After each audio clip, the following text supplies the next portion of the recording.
Hello guys, हम कर रहे हैं पार्टनरशिप और पार्टनरशिप के अंदर अभी हमारा फंडामेंटल्स ऑफ पार्टनरशिप चैप्टर चल रहा है। उसका जो फर्स्ट लेक्चर था उसके अंदर हमने पार्टनरशिप का मीनिंग समझा, उसके एक्ट के बारे में समझा, उसकी जो कैरेक्टरिस्टिक्स या जो उसके फीचर्स थे उसको अच्छे से पढ़ा था। और लास्ट में हमने पढ़ा था पार्टनरशिप डीड के बारे में। तो पार्टनरशिप डीड के बारे में मैंने आपको ये बताया था कि जो पार्टनर्स होते हैं उनको पार्टनरशिप करने के लिए एक एग्रीमेंट की जरूरत पड़ती है। अगर वो एग्रीमेंट रिटर्न में होता है तो उसको पार्टनरशिप डीड बोलते हैं और उसको एविडेंस के तौर पर कोर्ट के अंदर प्रस्तुत किया जा सकता है अगर फ्यूचर में पार्टनर्स के बीच में कोई कॉन्फ्लिक्ट्स हो तो। और इसके अलावा अगर जो एग्रीमेंट है वो ओरल भी हो सकता है, लेकिन ओरल ज्यादा सेफ नहीं रहता है और ओरल अगर एग्रीमेंट होता है तो उसको पार्टनरशिप डीड बोल ही नहीं सकते। ठीक है, तो पार्टनरशिप डीड जो है रिटर्न में होती है और उसके अंदर क्या क्या डिटेल्स होती है ये हमने लास्ट लेक्चर में अच्छे से समझा था। ठीक है, आज मैं आपको जो बताने वाला हूं वो थोड़ा इंपॉर्टेंट है और उसको समझना कि भैया दो चीजें हो सकती है। एक तो बिजनेस के अंदर पार्टनरशिप डीड हो, यानी कि वो एग्रीमेंट जो है वो रिटर्न में बना हुआ हो। पार्टनरशिप डीड हो मतलब वो जो एग्रीमेंट है वो कैसे बना हुआ हो, रिटर्न में बना हुआ हो, यानी कि रिटर्न एग्रीमेंट है पार्टनर्स के बीच में। ठीक है, उन्होंने कॉन्ट्रैक्ट कर लिया है। ओके, तो दो सिचुएशन है। एक तो है यस ये रिटर्न एग्रीमेंट है, पार्टनरशिप डीड अवेलेबल है, यस। तो यहां क्या होगा, या follow that return agreement if any conflict between partners। इसको इस तरीके से मैंने बताया है, लेकिन इसका मतलब ये है अगर रिटर्न एग्रीमेंट बना हुआ है तो कोई प्रॉब्लम नहीं है। आपको पार्टनरशिप में कोई भी प्रॉब्लम आती है, कोई भी डिसीजन लेते टाइम कोई भी कॉन्फ्लिक्ट्स होता है तो पार्टनरशिप डीड में जो लिखा हुआ है आपको वही करना है। फॉर एग्जांपल के लिए एक पार्टनर बोलता है मेरे को जो प्रॉफिट है वो ज़्यादा मिलना चाहिए, एक बोलता है मेरे को कम मिलना चाहिए, एक बोलता है मेरे को सैलरी भी मिलनी चाहिए, मैं तुमसे ज़्यादा काम करता हूँ, एक बोलता है मैंने कैपिटल ज़्यादा लगाई है तो मुझे इंटरेस्ट ज़्यादा रेट से मिलना चाहिए। तो ऐसा कोई भी कॉन्फ्लिक्ट या कुछ भी प्रॉब्लम हो तो उस पार्टनरशिप डीड में उसके बारे में सब लिखा हुआ है।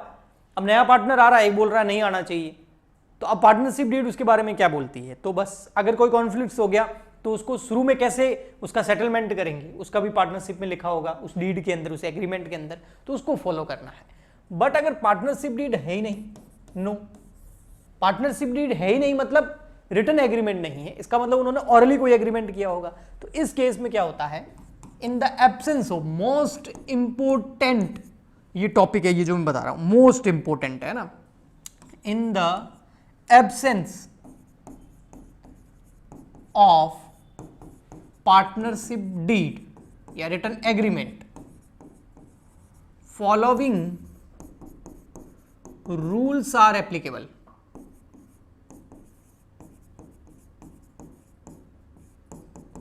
तो अभी जो कुछ रूल्स बताऊंगा वो एप्लीकेबल हो जाएंगे, बट कब एप्लीकेबल होंगे, तब होंगे जब पार्टनरशिप डीड नहीं बनी हुई है। अगर पार्टनरशिप डीड नहीं बनी हुई है, रिटर्न एग्रीमेंट नहीं है, तो ये रूल एप्लीकेबल हो जाएंगे। In the absence of partnership deed following rules are applicable. ऐसा हमें कौन कहता है, ऐसा हमें कहता है पार्टनरशिप, इंडियन पार्टनरशिप एक्ट 1932 बोलता है कि अगर आपने रिटर्न एग्रीमेंट बनाया तो उसको फॉलो करो, अगर रिटर्न एग्रीमेंट नहीं बनाया है तो ये एक्ट बोल रहा है कि हम आपको रूल्स दे रहे हैं, आप उसके हिसाब से डिसीजन लीजिए।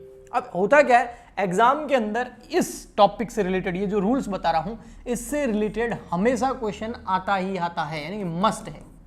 तो मस्ट और मोस्ट इंपॉर्टेंट है कि इससे एग्जाम में क्वेश्चन आएगा, चाहे 2 नंबर का आए, छोटा क्वेश्चन आए, चाहे बड़ा क्वेश्चन आ जाए, चाहे न्यूमेरिकल आ जाए, चाहे थ्योरेटिकल आ जाए, लेकिन क्वेश्चन पूछते ही पूछते हैं, हमेशा आता है। ओके, सो ये मोस्ट इंपॉर्टेंट हो जाता है इस चैप्टर के अंदर, ये वाला टॉपिक जो एग्जाम पॉइंट ऑफ व्यू से मोस्ट इंपॉर्टेंट है। ठीक है, ओके। अब रूल्स क्या है कि भैया पार्टनर्स जो है, हाँ, वो आपस में लड़ रहे हैं, झगड़ रहे हैं प्रॉफिट को लेकर के, तो प्रॉफिट एंड लॉस रेशियो क्या होगा, किस रेशियो में पार्टनर्स जो है आपस में प्रॉफिट को डिस्ट्रीब्यूट करेंगे अगर उनके बीच में कॉन्फ्लिक्ट्स है और पार्टनरशिप डीड बनी हुई है नहीं।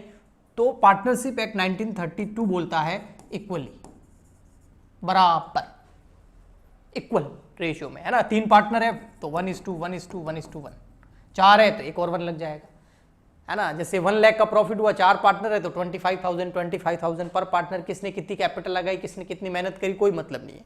हाँ, पार्टनरशिप डीड बनानी चाहिए थी आपको, नहीं तो फिर ये मानो कोर्ट जाओगे तो वो भी यही बोलेगा कि एक्ट में लिखा हुआ in the absence of partnership deed following rules are applicable. Okay, और क्या, किसी भी पार्टनर को है ना रेमुनरेशन नहीं दिया जाएगा, रेमुनरेशन टू पार्टनर, किसी भी पार्टनर को रेमुनरेशन नहीं दिया जाएगा। अब रेमुनरेशन का मतलब क्या है यहां पर? रेमुनरेशन का मतलब होता है जैसे किसी पार्टनर को सैलरी, बोनस या कोई कमीशन, सैलरी, बोनस या फिर कमीशन, ये किसी भी पार्टनर को नहीं दिया जाएगा। चाहे किसी ने ज्यादा काम किया हो, किसी ने कम किया हो, कुछ भी हो, आपने पार्टनरशिप डीड नहीं बनाई तो अब मानो। ओके, नेक्स्ट थर्ड नंबर आता है इंटरेस्ट ऑन पार्टनर कैपिटल।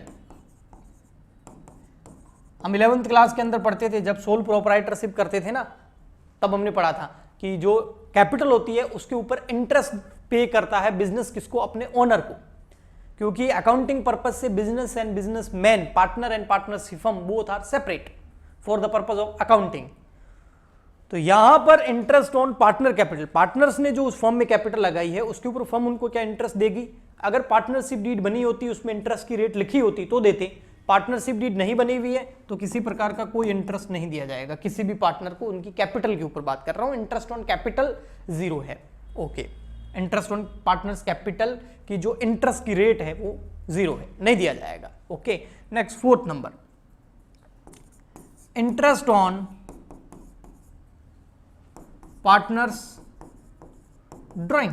देखो, कोई भी ओनर जो है अपनी फर्म से ड्राइंग करता है तो फर्म उसको क्या देती है? इंटरेस्ट देती है। हमने एंट्री अभी कर रखी है 11th क्लास के अंदर।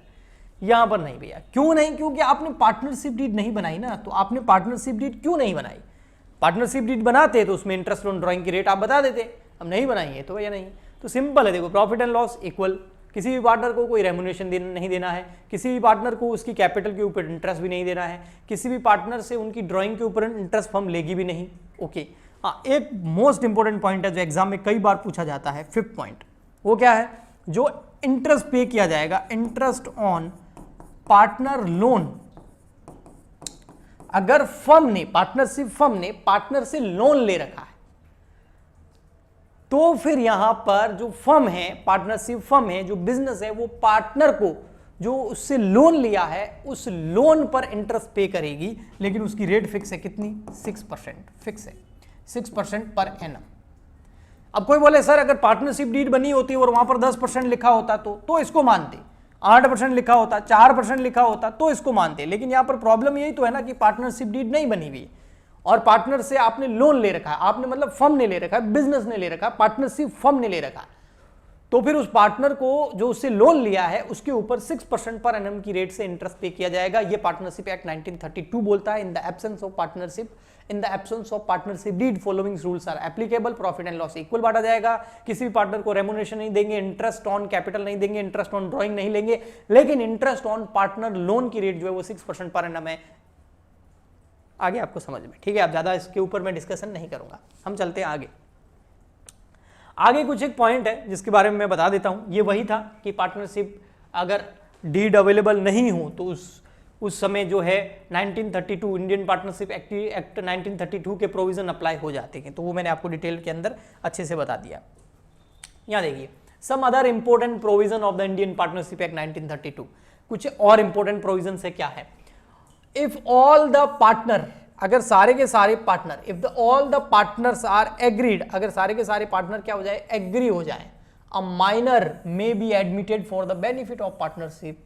बहुत इंपॉर्टेंट है, अगर सारे पार्टनर एग्री हो जाए कि माइनर 18 साल से कम उम्र के बच्चे को भी हम पार्टनर बना देंगे तो बना सकते, बट वो पार्टनर बनेगा ओनली प्रॉफिट में, मतलब फर्म को प्रॉफिट हो गया तो हिस्सा लेगा, लेकिन फर्म को लॉस हो गया तो नहीं, तो only for benefit of profit. ठीक है, next, a person may be admitted, एक पर्सन को एडमिट किया जा सकता है as a partner either with the consent of the all existing partner or in accordance with the an agreement among the partners। पहले से ही दो पार्टनर हैं, अच्छा पार्टनरशिप चला रहे हैं, बिजनेस चल रहा है, अब नया पार्टनर आना चाहता है तो कैसे आएगा? या तो वो दोनों पार्टनर मान जाए, पहले से उनके बीच में पार्टनरशिप डीड में लिखा हुआ है कि नए पार्टनर को आने देंगे तो, या फिर वे तीनों मिलकर के नया एग्रीमेंट बना ले कि भाई हाँ ये एडमिट हो रहा है और दोनों कंसर्न है, दोनों सहमत हैं। Okay, next, a partner may retire from the firm either with the consent of all the partners और in accordance with the agreement among the partners. अगर कोई पार्टनर जैसे आया था वैसे कोई भी पार्टनर जा भी सकता है, तो सबकी सहमति से जा सकता है या एग्रीमेंट करके जा सकता है। Registration of the firm is optional not compulsory. जो पार्टनरशिप फर्म है उसका रजिस्ट्रेशन इंडियन पार्टनरशिप एक्ट 1932 के अंदर कराना कोई भी नेसेसरी नहीं है, वो आपके लिए ऑप्शनल है ना, नॉट कंपलसरी। ये सेक्शन नंबर 69 बोलता है, ठीक है। किसका सेक्शन? इंडियन पार्टनरशिप एक्ट 1932 का। Next, unless otherwise agreed by the partner in the partnership deed a firm dissolve on the death of partner. अगर पार्टनर एग्री हो जाए और फर्म को डिसॉल्व करना चाहे, यानी कि फर्म को बंद करना चाहे, तो वो कर सकते हैं आपस में मिल करके, ठीक है, अगर सब एग्री हो जाए तो। Note, if should be noted that above provision of the Indian partnership act 1932 are applied when partnership deed not exist और where is exist but it does not have a clause of this effect. ये वाले जो sections हैं जो मैंने यहाँ बताए हैं, ये तब एप्लीकेबल होते हैं जब पार्टनरशिप डीड या तो है नहीं, या फिर पार्टनरशिप डीड तो है बट उसमें ये चीजें अच्छे से एक्सप्लेन नहीं है, इनका कोई क्लोज नहीं है, तो फिर ये इंडियन पार्टनरशिप एक्ट 1932 जो बोलता है वो अप्लाई हो जाएगा। लेकिन इसके विपरीत अगर एक्ट डीड में कुछ लिखा हुआ है तो फिर वो होगा। ओके, ठीक। सो ये हो गया आपका आज का प्रोविजन। अब हम न्यूमेरिकल्स की ओर बढ़ेंगे नेक्स्ट लेक्चर्स के अंदर। आज के लिए इतना ही। अगर इन लेक्चर्स से आपको हेल्प मिल रही है तो प्लीज़ आप ज़्यादा से ज़्यादा लाइक और शेयर करें अपने फ्रेंड्स के साथ, और कुछ पूछना हो तो कमेंट कर सकते हैं। अगर चैनल को सब्सक्राइब नहीं किया है तो कर लीजिए, आपका सपोर्ट की हमें ज़रूरत है। मिलते हैं नेक्स्ट लेक्चर में, तब तक के लिए goodbye and thank you.